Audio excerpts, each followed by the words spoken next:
नमस्कार दोस्तों। Welcome to NIT Birganj YouTube channel. दोस्तों, हम लोग डिस्कस कर रहे हैं एमआईएस रिपोर्टिंग के बारे में।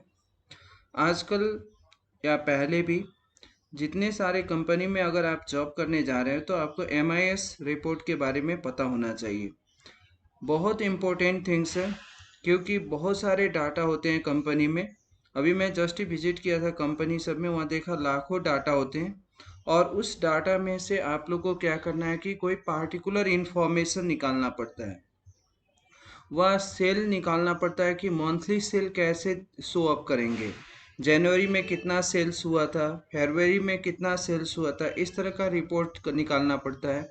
तो वहाँ पर दिक्कत होता है। जैसे मैंने यहाँ पर एक सैंपल के लिए लिया है। देखिए, एक हम लोग के पास डाटा है, order ID, product, category, amount, date, country. वैसे तो हम लोग का कम ही डाटा है, यहाँ पर सिर्फ आपको 200 के करीब में डाटा दिखाई देंगे, ठीक है। लेकिन अगर आप कंपनी में काम करने जाते हो तो वहाँ हज़ारों डाटा होता है। अब इस हज़ारों डाटा में से अगर आपको बोला जाए कि जनवरी में कितने प्रोडक्ट सेल हुए थे, क्या क्या हुआ था, या फरवरी में क्या हुआ था, तो ये आपको निकालना बहुत दिक्कत हो जाएगा क्योंकि यहाँ पर फाइंड आउट करना बड़ा मुश्किल है, सर्च करना पड़ता है, दिक्कत होता है। तो इसके लिए हमारे पास एक्सेल्स ने एक अच्छा सा टूल प्रोवाइड किया हुआ है, उसको बोलते हैं पैवट टेबल।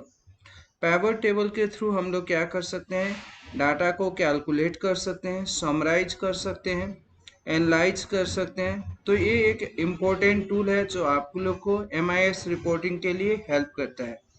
तो चलिए देखते हैं कैसे बनाते हैं पैवट टेबल्स। पहले आपको क्या ध्यान देना है कि पैवट टेबल क्रिएट करते समय दो चीज ध्यान देना होगा। पहला, जो ये कॉलम नेम है, ये दिख रहा है कॉलम नेम, ये आपका रिपीटेशन नहीं होना चाहिए। पहला पॉइंट ये क्लियर होना चाहिए। दूसरा पॉइंट, कहीं पर भी ब्लैंक स्पेस ना हो। जैसे ये रिकॉर्ड है, अगर यहाँ पर जो रिकॉर्ड है यहाँ पर नहीं हो, ऐसे ब्लैंक हो जाए, तो फिर यहाँ पर क्या हो जाएगा कि जैसे मैंने यहाँ से करके हटा दिया, यहाँ पर कर दिया, मानिए इसे। अब ये जो ब्लैंक स्पेस हो जाएगा तो पूरा रिकॉर्ड आपका यूज़ नहीं हो पाएगा, यहीं से ब्रेक हो जाएगा। तो इसके लिए आपको ध्यान देना होगा। तो कहीं पर भी आपका रिकॉर्ड क्या नहीं होना चाहिए, ब्लैंक नहीं होना चाहिए। ये दो चीज आपको मस्ट भी रिमेम्बर रखना है कब, पैवट टेबल क्रिएट करते समय। अब क्या कीजिए, कहीं भी डाटा में कोई किसी जगह पर क्लिक कीजिए, कंट्रोल ए कर लीजिए, सिलेक्ट हो जाएगा आपका। फिर आप क्या कीजिए, यहाँ पर इंसर्ट में चले जाइए। यहाँ पर देखिए पैवट टेबल दिख रहा है, पैवट टेबल में क्लिक कीजिए। यहाँ पर पैवट टेबल में देखिए सिलेक्ट रेंज है। अब आपको क्या करना है, न्यू सीट में काम करना है तो न्यू सीट में कर लीजिए। एग्जिस्टिंग सीट का मतलब यही सीट पर काम करना है। तो मानिए हम लोग को न्यू सीट में काम करना है तो यहाँ पर कर लेंगे, ओके करते हैं। देखिए ये है पैवट टेबल। अगर आप बाहर क्लिक कीजिएगा कुछ नहीं दिखेगा, यहाँ पर क्लिक कीजिएगा तो शो अप होगा। अब हमें क्या करना है, तो हमें प्रोडक्ट्स को दिखाना है। तो हम लोग यूज कर सकते हैं, यहाँ देखिए साइड में जितने सारे आपके फील्ड्स हैं वो फील्ड्स यहाँ पर शो अप हो रहे हैं। इसमें से हम लोग फील्ड चूज कर सकते हैं। यहाँ पर चार ऑप्शन है, देखिए। एक है फिल्टर, दूसरा कॉलम, तीसरा रो, और नेक्स्ट है वैल्यू। फिल्टर कमांड हम लोग को वेरिफिकेशन, फिल्टरिंग करने के लिए देता है। अगर आप कोई पार्टिकुलर आइटम को शो ऑफ करना चाहते हैं तो ये फिल्टर कमांड यूज कर सकते हैं। कॉलम वाइज, कॉलम में दिखाना है कोई फील्ड का नेम तो कॉलम में ड्रैग एंड ड्रॉप कर सकते हैं। रो में दिखाना है तो रो में ड्रैग एंड ड्रॉप कर सकते हैं। और जो अमाउंट वैल्यू है उसका सम, मैक्सिमम, मिनिमम शो अप करना है तो आप लोग क्या यूज करेंगे, वैल्यू में यूज करेंगे। तो चलिए देखते हैं। पहले हम लोग को क्या करना है कि प्रोडक्ट को मुझे रो में देखना है तो मैं इस तरह ड्रैग, देखिए यहाँ पर इस तरह को क्लिक करके यहाँ पर ड्रैग करके छोड़ दीजिएगा। प्रोडक्ट यहाँ पर रख दिए, देखिए यहाँ पर प्रोडक्ट शो अप हो रहा है। उसके बाद हम लोग को क्या करना है कि मानिए कंट्री वाइज कॉलम में दिखाना है तो यहाँ से क्लिक करके इसको यहाँ पर शो करते हैं तो ये आपका कंट्रीज दिख रहा है। उसके बाद हमें अमाउंट शो करना है तो ये अमाउंट को क्या कीजिए, यहाँ से ड्रैग करके यहाँ पर यूज कर दीजिए। तो देखिए कितना इजीली आपको क्या कर सकते हैं कि शो ऑफ कर सकते हैं। देखिए यहाँ पर आइटम्स क्या क्या है, तो प्रोडक्ट में एप्पल है, बनाना है, ये फ्रूट सब है। उसके बाद क्या है कि कहाँ पर सेंड कर रहे हैं, ऑस्ट्रेलिया, कनाडा, कितना कितना सेंड कर रहे हैं, वो आइटम्स का भी शो ऑफ कर रहा है। अब आप इसी को यहाँ पर चेंज भी कर सकते हैं। रो लेबल दिया है, इसका नाम चेंज करके आप यहाँ पर प्रोडक्ट भी रख सकते हैं। तो यहाँ पर ऐसे लिख दीजिए प्रोडक्ट, ऐसे आपको क्या कर सकते हैं, यहाँ पर प्रोडक्ट यूज कर सकते हैं। उसके बाद आप चाहें तो मानिए कि कैटेगरी वाइज दिखाना है, तो यहाँ पर क्या कर सकते हैं, प्रोडक्ट को कैटेगरी वाइज शो ऑफ कर सकते हैं।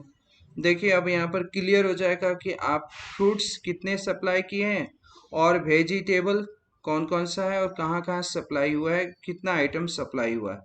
इससे क्या होगा कि आपको क्लियर कॉन्सेप्ट मिल जाएगा। तो पैवर टेबल के थ्रू हम लोग क्या कर सकते हैं, MIS रिपोर्टिंग में हेल्प होता है। हम लोग को इजीली फाइंड आउट कर सकते हैं कौन कौन सा प्रोडक्ट किस किस वाइज कहाँ कहाँ शो कर रहे हैं। तो ये हो गया आपका पहला।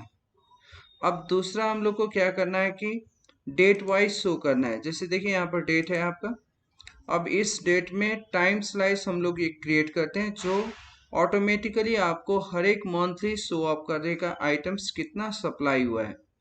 तो फिर आप क्या कीजिए, कंट्रोल A कर लीजिए, सिलेक्ट। उसके बाद आपको जाना है इंसर्ट में, पैवर टेबल, न्यू शीट में करना है, न्यू शीट में क्लिक कीजिए। देखिए यहाँ पर आ गया। अब यहाँ पर हम लोग क्या करेंगे, जैसे पहले हुई वाला कॉन्सेप्ट यूज करते हैं, प्रोडक्ट यहाँ पर अगर आप प्रोडक्ट ऊपर रो कॉलम में देखना चाहते हैं तो ऐसे कॉलम में रखिएगा, तो यहाँ पर कॉलम वाइज शो करेगा। अगर आप रो वाइज शो करते हैं तो रो में रख लीजिए। उसके बाद आप क्या कीजिए, कंट्रीज को यहाँ पर रख देते हैं, चॉइस आपका है। उसके बाद अमाउंट को यहाँ पर रख लेते हैं, तो ये आपका प्रोडक्ट हो गया। और उसके बाद कंट्री वाइज सेल हो गया। अब हमें यूज क्या करना है ना, डेट वाइज शो करना है।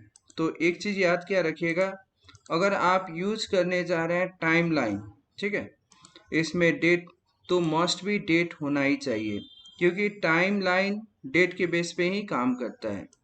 तो ये रहा आपका पैवर टेबल। अब हम लोग यूज करते हैं, तो पहले पैवर टेबल में सिलेक्ट कर लीजिएगा। अगर आउटसाइड क्लिक कीजिएगा तो यहाँ पर कुछ नहीं दिखेगा। अगर आप पैवर टेबल में सिलेक्ट करते हैं तो यहाँ पर देखिए पैवर टेबल एनालाइज शो अप हो रहा है। अब यहाँ पर आप क्लिक कर लीजिए, यहाँ पर देखिए इंसर्ट टाइमलाइन दिख रहा है। इस इंसर्ट टाइमलाइन को क्लिक कीजिए। देखिए यहाँ पर सिलेक्ट होता है डेट वाइज। एक चीज मोस्ट भी इम्पोर्टेंट थिंग्स याद रखिएगा, आपके जो डाटा है उसमें डेट होना ही चाहिए, तभी ये काम करेगा, अदरवाइज नहीं करेगा। फिर यहाँ पर आप क्लिक कर लेते हैं, ओके कर लेते हैं। तो देखिए अब आपका यहाँ पर टाइम लाइन बन गया। इसको ऐसे आप एनालाइज कर सकते हैं। अब यहाँ पर देखिए, अब यहाँ पर जैसे जून, यहाँ पर जनवरी का यूज करना है, जनवरी में क्लिक कीजिए। यहाँ पर डेट आपका जनवरी वाइज कौन कौन सा फ्रूट या प्रोडक्ट आपका सप्लाई हुआ है किस किस कंट्री में, उसको इंफॉर्मेशन को शो कर रहा है। अगर आप मार्च का देखना चाहते हैं तो मार्च में क्लिक कीजिए। मार्च का आइटम्स को दिखाएगा कि कौन कौन सा प्रोडक्ट मार्च में कहाँ कहाँ पर सप्लाई हुआ है।